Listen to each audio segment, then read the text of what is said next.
მოგესალმებით მეგობრო, ეხლა დამთავრდა, ეხლა გამოვიდით ავტ�ურტიძის სასამართლოში რა. და ანუ ყველაფერი ნორმალურად არის, ყველაფერი მშვიდად არის. უბრალოდ სანამ ყველაფერი გაირკვევა, არის საჭირო 4 ადამიანის თავდება, ან თავდებში ჩაუდგეს 4 ადამიანი. და ნუ ეს 4 ადამიანი უნდა იყოს ლეგალურად ამერიკაში და კარგი სამსახურით რა, სანამ ყველაფერი დაზუსტდება. და ეს არის სულ.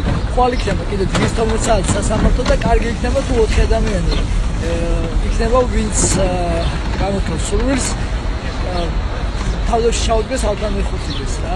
დანარჩენი ყველაფერი გაირკვევა უახლოს მომავალში და ლევანიძეც იგივე, ზუსტად ისეთი სიტუაცია, პროცესი მიდის ახლა და ნუ დღეს ავტომეხუთიდეს მოუყვანეს უფასო ადვოკატი და რომელზეც ხელი არ მოაწერა, არ უნდა უფასო ადვოკატი და ხვალ ეყოლება მას თავისი დაქირავებული ადვოკატი და მაგიტომაც გადაიდო დღეს სასამართლო რა.